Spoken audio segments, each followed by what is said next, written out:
So guys, आज मैं आपको समझाने वाला हूँ रिपीटिंग ऑफ स्ट्रक्चर्स के कॉम्प्लेक्स चार्ट पैटर्न्स यानी कि सीसीपीज के बारे में। देखो, ये जो सीसीपीज होते हैं बेसिकली चार्ट पैटर्न तो आप लोग सब जानते ही हैं। पीनेंट हो गए, वेजिस हो गए, ट्राइंगल्स हो गए, हेड एंड शोल्डर्स हो गए। तो इन सबको नॉर्मली कैसे यूज करते हैं ये आप सभी जानते हैं, लेकिन मैंने इनको एक अलग कैटेगरीज के अंदर डाला है कि अगर इनकी ऐसी सिचुएशन आ जाए जैसे कि मैं आपको आज डिस्क्राइब करूंगा तो आप उसको कैसे सॉल्व कर सकते हो। इसीलिए मैंने इनको कॉम्प्लेक्स चार्ट पैटर्न की कैटेगरीज में डाला है और इसको हम लोग रिपीटिंग ऑफ स्ट्रक्चर्स यानी कि प्रीवियस सप्लाई और डिमांड के बेसिस पे हम लोग इसको सॉल्व करने की कोशिश करेंगे। और इसमें मैंने इसमें कुछ हद तक 80% इसके सॉल्यूशन निकाला है कि अगर मार्केट में ये चीज होती है तो इसकी प्रोबेबिलिटी सबसे ज्यादा है। तो इसको किस तरीके से सॉल्व करेंगे मैंने आज आपको इस वीडियो में बताना है और आप इसको अच्छे से देखिए, क्योंकि मैं इसमें आपको स्ट्रक्चर एक्सप्लेन कर दूंगा। उस पे काम करना आपके ऊपर है। जितना ज्यादा आप इसको अच्छे से याद रखोगे मार्केट में, उतनी जल्दी आप वो स्ट्रक्चर्स पहचान पाओगे। मैं पहले ही बता चुका हूँ कि जो मैं आपको समझा रहा हूँ वो एमएमसी है, मिरर मार्केट है। तो आप बाय साइड की चीजों के बारे में याद रखोगे, सेल साइड की ऑटोमेटिकली आपको आ जाएगी, क्योंकि उसका रिवर्स ही सब कुछ होता है। चलते हैं गाइस, तो मैं आज आपको बता दूं कॉम्प्लेक्स चार्ट पैटर्न्स के बारे में। रिपीटिंग ऑफ स्ट्रक्चर्स में जो बेसिक जो पैटर्न्स होते हैं जैसे कि अपने ग्लोबल पैटर्न्स हैं, पीनेंट, वेजिस। मैं पहले आपको इनका एक ग्लोबल सॉल्यूशन बताऊंगा और उसके बाद इनको किस तरीके से हम लोग एमएमसी के जरिए सप्लाई डिमांड के बेसिस पे अच्छे तरीके से सॉल्व कर सकते हैं। कुछ वीडियोस मैंने ऑफलाइन भी अपलोड कर रखी हैं यूट्यूब पे, आप वो भी देख सकते हो, बट यहाँ पर मैं थोड़ा सा और आपको क्लियर तरीके से बताऊंगा। So guys, we are on MMC's repeating of structure and I am talking about CCPs. अभी जो कॉम्प्लेक्स चार्ट पैटर्न्स होते हैं ये इस तरीके से होते हैं कि भाई सिंपल तरीके से तुम्हें पता ही है कैसे चलते हैं। पीनेंट आएगा, बनेगा, क्रॉस करेगा, ब्रेकआउट करेगा, भाग जाएगा ऊपर। कहां तक जाएगा इसका आंसर मैं आपको एमएमसी के जरिए दे सकता हूं।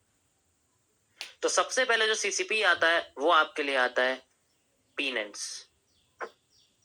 पीनेंट्स हैं, वेजिस हैं और साथ ही साथ में आपके ट्राइंगल्स हैं। ये तीनों ही सीसीपीस के अंदर आते हैं। इन तीनों का सॉल्यूशन एक ही तरीके से निकलता है। जस्ट लाइक अगर मार्केट ऊपर जाती है, जस्ट लाइक ऐसे जा रही है, ठीक है, तो किसी ब्रेकआउट के करने के बाद जाती है, यानी कि यहाँ पर कोई मान लीजिए कोई डब्ल्यू टाइप पैटर्न था और उसका ब्रेकआउट मार्केट ने कर दिया और फिर जा रही है और फिर उसके बाद ऊपर से थोड़ी सी नीचे आती है, फिर एक पीनेंट की फॉर्मेशन बनाना शुरू कर देती है। अब इसका ब्रेकआउट कहाँ होगा इसके बारे में हर किसी को पता नहीं होता, कहीं भी हो जाता। जरूरी नहीं है कि वो ऊपर ही होगा नीचे भी होगा। तो इसके लिए हम सिंपली क्या करते हैं, इसके जो ऊपर के पॉइंट्स हैं इन सारे पॉइंट्स को कनेक्ट करते हैं और जो इसके नीचे के पॉइंट्स हैं इनको एक साथ कनेक्ट करते हैं and we have a line. इस तरीके से हमारे सामने एक ब्रेकआउट लाइन क्रिएट होती है एंड ब्रेक डाउन लाइन, दोनों बोथ साइड की लाइन हमारे सामने क्रिएट होती है, ठीक है। तो ये हमारे सामने क्या हो गया, एक ब्रेकआउट लाइन हो जाती है एंड ये हमारे सामने एक ब्रेक डाउन लाइट हो जाती है। वैसे तुम दोनों साइड को ब्रेकआउट भी कह सकते हो, ऐसा कुछ नहीं है कि तुम इसको ब्रेक डाउन ही कहता है। ये तो बस सिंपल सा है कि हाँ नीचे की साइड आ रही है तो इसको ब्रेक डाउन कह सकते हैं। इसी तरीके से अगर मार्केट ब्रेकआउट करके ऊपर जाती है और एक वेज क्रिएट करते हैं, यानी कि अब वो वॉल्यूम कंट्रैक्शन नहीं करती। मैं आपको पहले बता चुका हूं वॉल्यूम कंट्रैक्शन क्या होता है। तो इस केस में हम लोग जो पॉइंट्स कनेक्ट करते हैं वो ऊपर के करते हैं। इसका भी नहीं पता होता कि ये ब्रेकडाउन या ब्रेकआउट किस साइड देगा। तो इसके जो पॉइंट्स बहुत इंपॉर्टेंट होते हैं, हमें इन पॉइंट्स को कनेक्ट करना पड़ता है ताकि एक अच्छा सा एक लाइन हम लोग क्रिएट कर सके, like this, just like this. And इसी तरीके से ट्राइंगल होते हैं। ट्राइंगल तो पीनेंट ट्राइंगल का ही पार्ट है, तो इसमें ऐसा कुछ नया बनाने की मुझे जरूरत नहीं।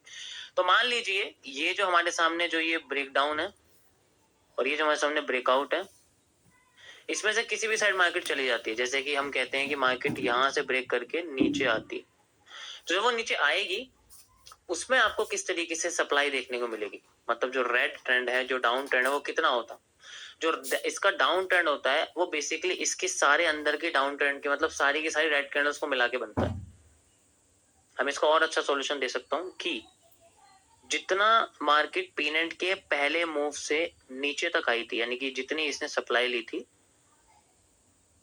जितनी वाली सप्लाई थी मार्केट की, उतनी सप्लाई ट्रांसफर हो जाती है इसकी यहां पर। और जब ऐसा होता है मार्केट में, तब हमें मिलता है यहां पर एक रिवर्सल एरिया, और यही रिवर्सल एरिया हमें हेल्प करता है मार्केट के रियल मूव को फाइंड आउट करने के लिए। मार्केट यहाँ आती है और यहाँ पर मार्केट बनाती है कुछ बुलिश पैटर्न्स, जैसे कि hammer, hanging man, bullish engulfing, जो कि मार्केट में बार बार बन रहे हैं ना, वो वाले पैटर्न वो क्रिएट करती है और फिर यहाँ से अपने आप को ऊपर ले जाती है। ये उतना ही ऊपर ले जाएगी जितना आपको यहां से लेके यहां तक का मूव ये मिला था। जस्ट लाइक आप कह सकते हो कि यहां से लेके यहां तक का जितना मूव था आपके सामने, ये ही मूव ट्रांसफर हो जाएगा आफ्टर द पैटर्न। ये यहाँ आके मूव यहाँ तक सेम मूव होता है और फिर मार्केट वहां से फिर रिवर्स करना शुरू कर सकती है।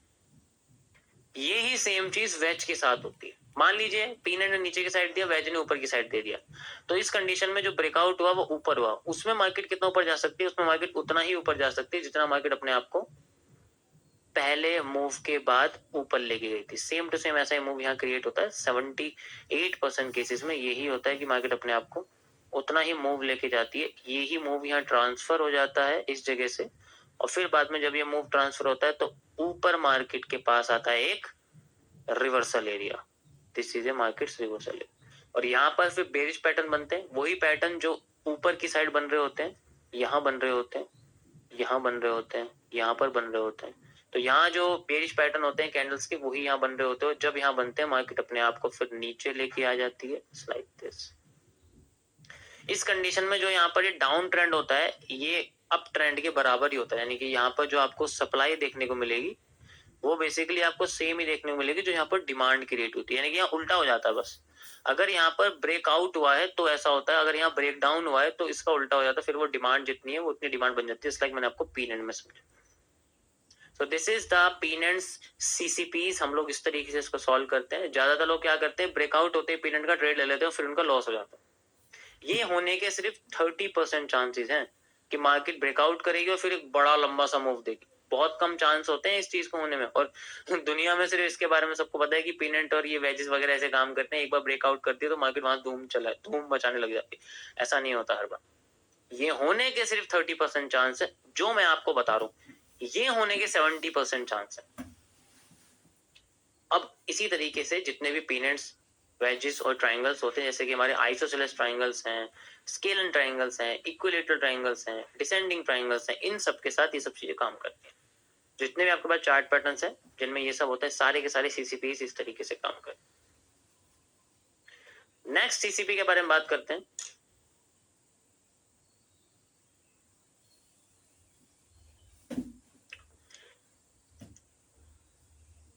जो हमारा अगला सीसीपी है दैट इज रेड ट्रैप। कि आप बहुत सुनने को मिलेगा आपको इसके बारे में, मैं लाइव में बता चुका हूँ, लेकिन आज मैं आपको इसको खुल के बताऊंगा कि इसमें कैसे इसको ब्रेक डाउन करते हैं। अगर ऐसा पैटर्न अगर मार्केट में बनता है तो उसको कैसे सॉल्व करते हैं। रेड ट्रैप बेसिकली दोनों साइड के लिए होता है, डब्ल्यू के लिए भी होता है, एम के लिए भी होता है। बस फर्क यह है कि डब्ल्यू के लिए रेड ट्रैप अप साइड के लिए होता है, एम के लिए रेड ट्रैप डाउन साइड के लिए होता है। बस आपको मिरर मार्केट यूज करनी है, एक साइड समझना, दूसरी साइड अपने आप आ जाएगी। तो मान लीजिए यहाँ पर मार्केट में एक एम बनता है और एम का ब्रेकआउट करके मार्केट नीचे आ जाती है। यहाँ से ऐसे करके आने के बाद वो अपने आप को ऊपर लेके जाती है और फिर एक डब्ल्यू का फॉर्मेशन करती है। फिर दोबारा डब्ल्यू के ब्रेकआउट पर, ये डब्ल्यू का एक ब्रेकआउट एरिया है, ब्रेकआउट करने के बाद मार्केट अपने आप को एक कंसोलिडेशन फेज में लेके आने लग जाती है। And this is called a red trap. यही एक रेड ट्रैप होता है मार्केट में। आप देख सकते हो, मैं आपको इसको दिखा देता हूँ, ठीक है। तो यहाँ पर जो पॉइंट्स होते हैं ये बेसिकली रेड ट्रैप्स के पॉइंट्स होते हैं। ये ऊपर नीचे हो सकते हैं, मैंने आपको एग्जैक्ट बना के दिखाया, ऐसा नहीं होता हर बार आपको एग्जैक्ट देखने को मिलेंगे, ये ऊपर नीचे हो सकते हैं। तो ये पूरा का पूरा रीजन एक रेड ट्रैप बन जाता है। अब इसके अंदर जो भी पहला मूव होता है वो फेक होता है। जो भी पहला मूव होगा, बहुत बड़ा जो मूव होगा, वो फेक होगा। जस्ट लाइक अगर इसका मूव नीचे की साइड होता है तो ये क्या करेगा, अपने आप को डायरेक्ट नीचे से लेके नहीं आएगा, ये अपने आप को यहां से ब्रेक करेगा, रीटेस्ट देगा, देन फिर नीचे आएगा। तो इसमें यहां से लेके यहां तक की जो ये सप्लाई थी आप देख सकते हो, ये आपको मेजर करनी पड़ेगी और यही सप्लाई ट्रांसफर हो जाती है यहाँ पर, यहां से लेके यहां तक की सप्लाई एग्जिट होती है और फिर मार्केट में इस जगह से आता है एक रिवर्सल एरिया। और ये याद रखना कि ये रिवर्सल एरिया हमेशा बॉटम के पास जाके होता है, यानी कि ये जो एरिया बनता है ये सारा का सारा क्वार्टर एरिया बनता है, यानी कि ये क्या है, रेजिस्टेंस है, ये सपोर्ट है, सॉरी ये एक सपोर्ट है और ये जो हिस्सा है यहाँ पर जो आप देख रहे हो ये क्वार्टर सपोर्ट का एरिया है। ये क्वार्टर सपोर्ट यानी कि वो एरिया जो सपोर्ट रेजिस्टेंस सेंट्रल और सपोर्ट के बीच में होता है। सेंट्रल एरिया हो गया, रेजिस्टेंस हो गया, तो सेंट्रल एरिया से नीचे और क्वार्टर से और सपोर्ट से ऊपर वो बीच का जो हिस्सा होता है वो क्वार्टर एरिया होता है, यानी कि एक चौथाई एरिया जो होता है। उसी जगह पे लुभावने पैटर्न्स आते हैं, यहाँ आपको इतने पैटर्न मिलेंगे, इतने पैटर्न मिलेंगे लुभावने वाले, और इस रास्ते पर भी आपको खूब पैटर्न मिलेंगे जब तक मार्केट अपने सपोर्ट तक नहीं आती, रियल सपोर्ट तक। वो क्वार्टर सपोर्ट में आपको लुभावने पैटर्न देगी, जैसे कि बहुत बढ़िया बढ़िया आपको हैंगिंग मैन मिलेंगे, बुलिश वाले जो मार्केट को बुलिश करते हैं। बहुत बढ़िया बढ़िया आपको यहाँ हैमर दिखेंगे, बुलिश एंगल्फिंग दिखेंगी, लेकिन वो तब तक फेल है जब तक वो मार्केट में सपोर्ट तक नहीं आते। जैसे ही मार्केट में उनकी पूरी की पूरी सप्लाई खत्म हो जाएगी इस जगह आके, फिर यहां से वो अपना इतना मूव देंगे जितना मूव ब्रेकआउट के बाद मार्केट में मिला था। जस्ट लाइक यहां से लेके फिर वो इतना मूव देंगे जितना मूव इस डब्ल्यू के दूसरे बॉटम से इस रेड ट्रैप के पहले टॉप तक दिया था, यानी कि यहां से लेके यहां तक की जो आपको ये डिमांड दिख रही है, ये डिमांड ट्रांसफर हो जाती है एट दिस पॉइंट। फिर मार्केट अपने आप को उतना ही ऊपर लेके जाती है जितना अपने आप को लेके गई। उसके बाद तक का मूव इस रेड ट्रैप का नहीं होता। अपने को डिमांड चाहिए और इसमें जो एवरेज रिस्क रिवॉर्ड रेशियो होता है, जो एवरेज रिस्क रिवॉर्ड रेशियो वो 1:11 होता है। अगर ये रिस्क रिवॉर्ड निकल रहा है इट मींस आपने रेड ट्रैप को आइडेंटिफाई कर लिया, वो एक रियल में रेड ट्रैप है। अगर इसका रिस्क रिवॉर्ड ज्यादा होता है तो उसका मतलब वो रेड ट्रैप थोड़ा सा पावरफुल है, अगर वो कम होता है तो उसका मतलब पावरफुल नहीं है। Got it? नेक्स्ट, इसी में अगर दूसरा ब्रेकआउट हो, यानी कि अभी तो नीचे की साइड हुआ, अगर ये ऊपर की साइड हो जाए तो इसको कैसे सॉल्व करेंगे हम? इसके लिए सॉल्यूशन है कि अगर यहाँ पर सिंपली हमारे सामने ब्रेकआउट होता है एंड देन मार्केट में आपको डब्ल्यू बनाती है और फिर ऊपर की साइड जाती है, कंसोलिडेट करने लग जाती है। देखो यहाँ पर कोई सा भी स्ट्रक्चर बन सकता है, पीनट बन सकता है, वेजेस बन सकते हैं, कुछ भी बन सकता है, वो सारे के सारे रेड ट्रैप्स ही होते हैं। यानी कि डब्ल्यू के नेक पर जब ये नाचने लग जाती है तब ऐसा होता है। तो अब यहाँ पर अगर आप देखोगे तो यहाँ पर जो है मार्केट में जो आपको ये जो पॉइंट्स आपको दिख रहे हैं सारे के सारे, ये वाले जो पॉइंट्स हैं, अब इस बार मार्केट ने क्या करा, अपने आप को ऊपर की साइड ब्रेकआउट कर दिया। अब वो ऐसे नहीं करेगी ब्रेकआउट, ऐसे डायरेक्ट नहीं करेगी, वो पहले ब्रेकआउट करके रिटेस्ट करके फिर ऊपर जाएगी और फिर अपने आप को इधर लाने की कोशिश करेगी, यानी कि अपने आप को फिर इधर लाएगी, किधर की साइड, नीचे की साइड। तो यहां से लेके यहां तक का जो रीजन है आपके सामने, ये इतना मार्केट अपने आप को कॉपी पेस्ट कर देगी ऊपर की साइड, और जब ऐसा करेगी तो वो अपने आप को अपने रेजिस्टेंस से अंडर रखिएगा। बहुत सारे आपको लुभावने पैटर्न मिलेंगे मार्केट को डाउन साइड ले जाने के लिए। और जैसी मार्केट अपने पूरे डिमांड जोन पे आ जाएगी, जहां डिमांड खत्म हो जाती है, फिर मार्केट एक रिवर्सल एरिया क्रिएट कर सकती है एंड देन फिर मार्केट में एक रिवर्सल आ सकता है। और यहाँ पर जो आपको बेरिश पैटर्न दिखेंगे वो सबसे रियल होंगे, जो कि यहाँ पर वाले होंगे, यहाँ वाले होंगे, यहाँ वाले होंगे और यहाँ वाले भी हो सकते हैं, यहाँ वाले भी हो सकते हैं। तो सारे पैटर्न्स पे आपको पूरी गिद्द की नजर रखनी है, याद रखना है कि पहले क्या बना था और आगे क्या बनेगा, और उसके बाद मार्केट कितना नीचे गिर सकती है। जितना मार्केट ने अपने आप को पहले से नीचे गिराया था उतना ही मार्केट अपने को नीचे गिरा सकते हैं, लाइक दिस। और यहाँ पर जो आपको डाउन ट्रेंड का ये हिस्सा मिलेगा, ये मार्केट के यहां से लेके यहां तक के हिस्से के बराबर होता है, ये ट्रांसफर हो जाता है इस जगह और फिर मार्केट में हमें मिलती है रीटेस्टिंग। वो अलग बात है कि यहाँ से मार्केट क्या करे, ऊपर जाए नीचे जाए, लेकिन हमारे लिए जो मूव है रिवर्सल से वो यहाँ तक का possible.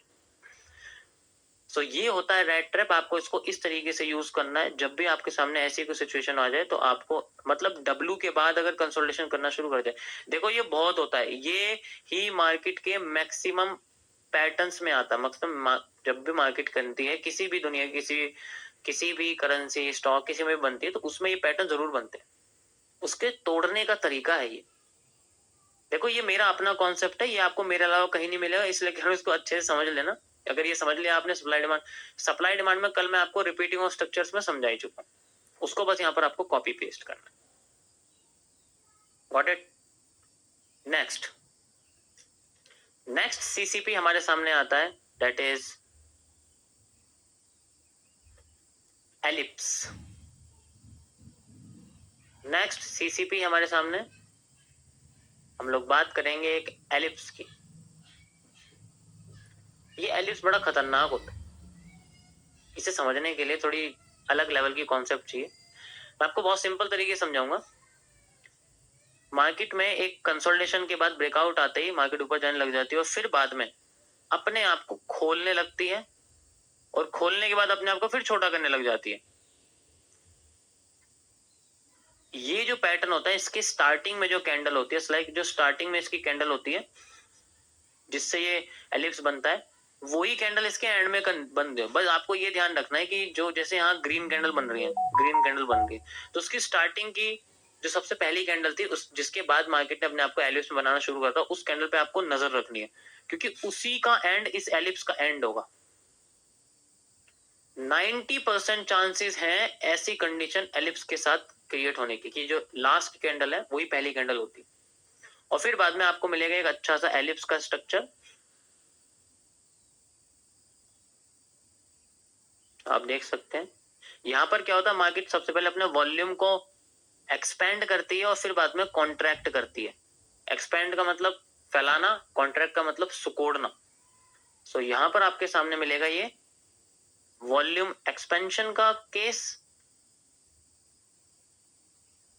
And this is volume contraction. ऐसा तब होता है जब मार्केट किसी फेक मूव को क्रिएट करने के लिए ऐसा करती है। अब यहां पर ना बहुत सारे चांसेस हैं। पहला चांस ये है कि मार्केट सबसे पहले एलिप्स में एक ब्रेकआउट देगी और वो फेक होता है।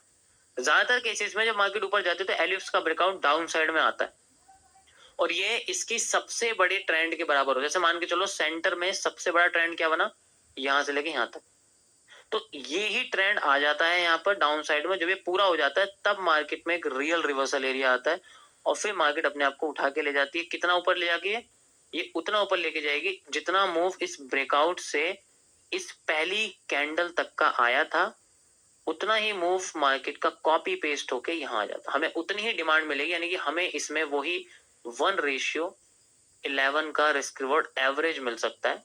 ये चीज तो इसमें एंट्री किस जगह से होती है, इन जगह पर। यहाँ पर भी आपको वही बुलिश पैटर्न मिलेंगे जो आपको यहाँ मिलेंगे, यहाँ मिलेंगे, यहाँ मिलेंगे, यहाँ मिलेंगे, यहाँ मिलेंगे। यहाँ जितने बुलिश पैटर्न्स होते हैं वो आपको ही मिलेंगे, यानी कि रिपीटिंग ऑफ स्ट्रक्चर है तो बार बार यहाँ रिपीटिंग ही मिलेगी। ब्रेकआउट होने जैसे मार्केट में नीचे बुलिश एनगल्फिंग बन रही है, हैमर बन रहा है, तो यहाँ आके भी आपको बुलिश एनगल्फिंग और हैमर ही देखने को मिलेगा।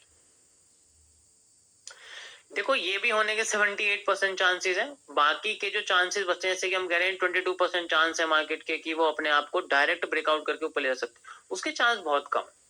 अब जब मार्केट हमारे सामने पूरी की पूरी डिमांड एक बार में दे गई, यानी कि जैसे मान के चलो नीचे की साइड ने ब्रेकआउट दिया और फिर बाद में 50% यूज करा, अगर 100% कर देती तो मार्केट रिवर्सल करेगी नहीं। भाई अगर मान लीजिए मैं आपसे बोलूं कि हर बार हम लोग ऐसा ही सोच रहे हैं कि मार्केट हमेशा फेक आउट ही दे रही, अगर रियल ब्रेकआउट दे दिया तब क्या, तब तो कोई कंडीशन ही लागू नहीं होती ना। क्योंकि अगर मार्केट के इस कंडीशन में मान लीजिए ऐसे आती है, भाई ऐसे करके ब्रेकआउट करके वो नीचे जाए जा रही है, अगर हमें किसी एक रीजन पे रिवर्सल कैंडल नहीं मिली, यहाँ पर हमें हैमर बना हुआ नहीं दिखा, यहाँ हमें बुलिश एनगल्फिंग नहीं दिखी, फिर तो कोई बात ही नहीं है ना। हमें इन कैंडल्स को तो चाहिए, यही तो बताएंगे हमें कि मार्केट में रिवर्सल हो रहा है नहीं हो रहा। जब ये कैंडल ही हमारे किसी रिवर्सल, जैसे कि हमने बोला कि ये वाला हिस्सा मार्केट में कॉपी होता है और ये हिस्सा यहाँ से लेके यहाँ तक बैठता है, अब इस जगह पे हमें एक भी रिवर्सल कैंडल नहीं मिलेंगी तो मार्केट में रिवर्सल ही नहीं आएगा, कंटिन्यू करती रहेगी, एग्जीक्यूशन ही नहीं होगा, कोई ट्रेड ही नहीं लगेगी, फिर तो बात ही खत्म होगी ना। तो उस बारे में मुझे समझाने की जरूरत नहीं, वो आप खुद समझ सकते हो कि जब ऐसा हुआ ही नहीं तो एग्जीक्यूशन ही नहीं होगा, ट्रेड ही नहीं लगने की। तो उसमें आपको मैंने क्या बोला, मैं आपको कॉम्प्लेक्स चार्ट पैटर्न समझा रहा हूँ, ये सिंपलिसिटी नहीं बता रहा। ये तो सिंपल सी चीज है कि ब्रेकआउट करके अगर नहीं कर रिवर्सल तो डाउन साइड आती रहेगी, आती रहेगी, आती। और हम लोग ब्रेकआउट पे नहीं चलते, हम लोग रिवर्सल वाले हैं। अगर आ रही है नीचे फिर पूरी की पूरी डिमांड को सप्लाई में कन्वर्ट कर दो, एग्जैक्ट यहाँ मार्केट फिर रिवर्स कर जाएगी, तब एक अलग बात है। तब तो ऑब्वियसली बात, तो सिंपल कॉन्सेप्ट आपको यूज करना पड़ेगा। लेकिन मैं आपको वो बता रहा हूँ जो बहुत कॉम्प्लेक्स है, जिसे सॉल्व करना मुश्किल है बहुत ज्यादा उन केसेस में, और जो सबसे ज्यादा मार्केट में होता है। ये बहुत कम होता है, रियल ब्रेकआउट मार्केट में सिर्फ 20% होते हैं, बाकी के फेक होते हैं। इसलिए मैं आपको फेक हिस्सा समझा रहा हूँ ताकि आप रियल हिस्से को तो खुद ही समझ जाओ। अगर हम लोग समुद्र में से कीचड़ साफ कर देंगे तो पूरा समुद्र साफ दिखेगा, क्योंकि समुद्र बहुत बड़ा है, कीचड़ थोड़ी सी है। सो गाइस, ये था हमारे सामने एलिप्स का कॉन्सेप्ट। आप देख सकते हो ये भी सीसीपी का सबसे पावरफुल एरिया है। आप समझ सकते हो कि बहुत तगड़े वाला यहाँ पर हमें देखने को मिला है, सारी चीजें हैं। नेक्स्ट हमारे सामने पैटर्न आता है वॉल्यूम एक्सपेंशन का सिंपल सा एक पैटर्न, जिसको हम लोग बोलते हैं ब्लू रे। नेक्स्ट सीसीपी है आपके सामने, that is known as the blue ray. देखो बाकी बहुत सारे चार्ट पैटर्न्स हैं जो मिलते जुलते हैं, मैं आपको वो बेस्ट बताऊंगा। जो मिलते जुलते हैं वही मैं आपको बताऊंगा, बाकी सबके साथ एक जैसी कंडीशन होती है, इसलिए सारे मैं एक एक करके आपको एक्सप्लेन करूंगा। सबकी कंडीशन ये है। ब्लू रे एक ऐसा पैटर्न जब मार्केट मान लीजिए डाउन साइड में आ रही है और अपने आप को एक्सपेंड करना शुरू कर रही है, इस कंडीशन में मार्केट हमेशा उसी डायरेक्शन में जाती है जिस डायरेक्शन से आती है। तो इसमें कोई जो है अलग से आपको कुछ ब्रेकआउट वगैरह नहीं देखने को मिलेगा। बस आपको ध्यान रखिए, अगर मार्केट ऊपर से नीचे आ रही है तो ये अपना ब्रेकआउट करने के बाद उसी डायरेक्शन में जाती रहेगी, तो उसमें कोई रीजन नहीं होता। अगर ऐसा पैटर्न आपको देखने को मिल रहा है, एलिप्स आधे हिस्से से टू बन जाए, भाई एलिप्स बनने की कोशिश, अगर ये नीचे नहीं जाता तो ये एलिप्स बनाता, छोटा होने लग जाता है ना, लेकिन ऐसा नहीं हुआ ना। इसने क्या करा, आधे हिस्से से अपने आप को नीचे कर दिया। अब जब ऐसा कर दिया फिर तो कोई कॉन्सेप्ट ही लागू नहीं होता। अब इसमें कितना सप्लाई आएगी, देखो ध्यान से समझो, कैसे पता लगेगा कि हमें रिवर्सल कैसे फाइंड आउट करना है इसका। इसमें रियल ब्रेकआउट होता है हमेशा और मूव अच्छा आता है।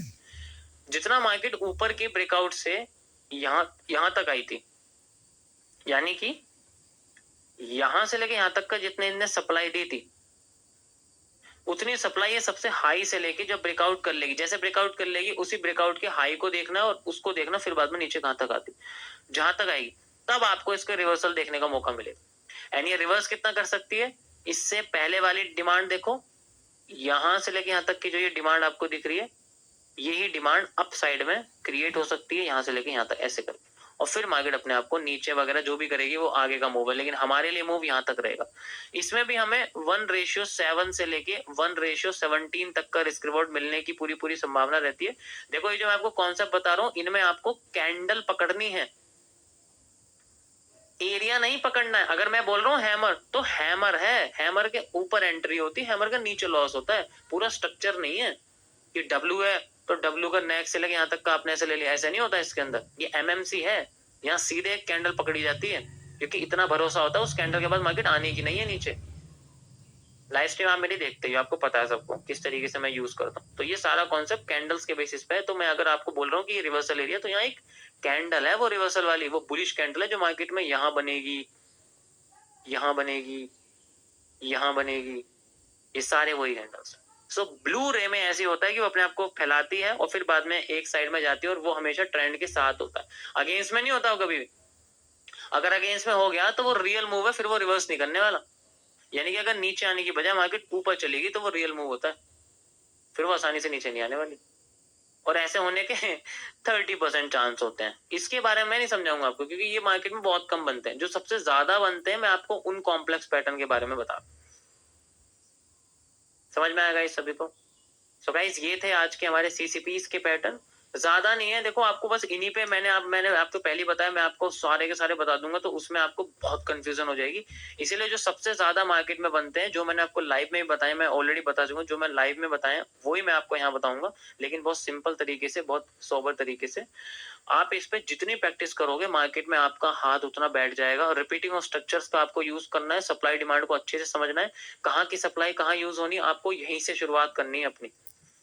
लाइव मार्केट में आप अभी वो सब करने के लिए तैयार मत हो ना, अभी आप पहले जो बन चुका है उसको याद करिए, कौन सी सप्लाई कैसे यूज करनी है, कौन सी डिमांड कैसे यूज करनी है। सबसे पहले आपको यही चीज समझ में आएगी कि किस तरीके से हम लोग सारे के सारे पैटर्न्स। तो मैं आपको बता चुका हूँ गाइस, रिपीटिंग ऑफ स्ट्रक्चर्स के कुछ सीजीपीस, pennant, wedges, triangles, red trap, WM के साथ, और साथ में रिवर्सल्स, और साथ में एलिप्स, एंड देन लास्ट में आपका आता है ब्लू रे। ये सबसे पावरफुल पैटर्न है, मार्केट में 99% यही सब बनते हैं। और भी बहुत सारे होते हैं, लेकिन अभी फिलहाल के लिए आप इन्हें रखिए।